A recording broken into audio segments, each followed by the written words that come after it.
துவைக்கிறது ஒரு வேலையாக இருந்தால் கூட அதை மடித்து எடுத்து வைக்கிறதுக்குள்ள போதும் போதும் ஆகிடும். அதை வர என்ன வேணும்? வர ஸ்டவ் பற்ற வைங்க, வர தோசைக்கல் வைங்க. அது கூட செய்துக்க மாட்டிங்களா? ஒரு ஆள் செய்து கொடுக்கணுமா?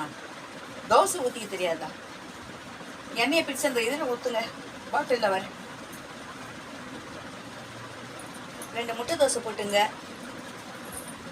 துணி மடிச்சிட்டு வரேன். இல்லை, இந்த துணி நீங்கள் வந்து மடிங்க, நான் செய்கிறேன். எதையும் செய்ய மாட்டீங்கன்னா எவ்வளோ வேலை செய்யுது? மிளகுலாம் இருக்குப்பா, டப்பால் இருக்குப்பா. ஒரு முட்டை உடச்சி ஊற்றி கொஞ்சம் பெப்பர் போட்டு கொஞ்சம் சால்ட்டு போட்டு தேய்ச்சி விட்டுட்டு அதுக்கப்புறம் திருப்பி போடு. கேட்கலையா? அங்கே வந்து கத்துனம்மா. வர துணி மடிச்சு எடுத்து வச்சுக்கோங்க,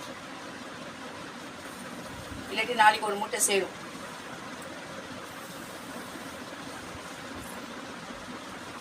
நீங்கள் தான் அயன் பண்ணிக்கிறீங்க, நான் தான் அயனா பண்ணுறேன்.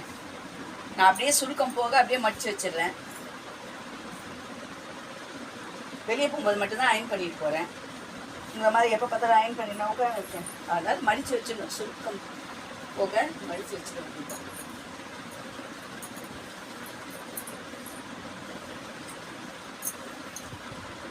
நாளைக்கு வந்து ஒரு மூட்டை சேரும் மடிக்காமிட்டேன்னா.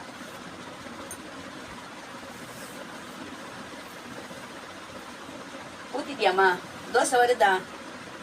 ஓகே. அப்பாவுக்கு 3 தோசை, உனக்கு 3 தோசை. எனக்கு 2 போதும். ஒரு சாதா தோசை, ஒரு முட்டை தோசை.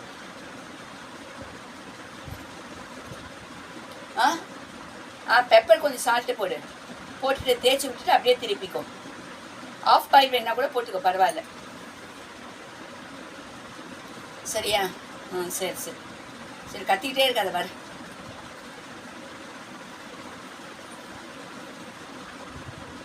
என்ன பார்க்குறீங்க? நீங்களாம் சாப்பிட்டீங்களா? உங்கள் வீட்டிலலாம் துணி மடிக்கிற வேலைலாம் இல்லையா? மடிக்க வேண்டியது தானே, யாராவது மடித்து வைக்கணும் இல்லையா?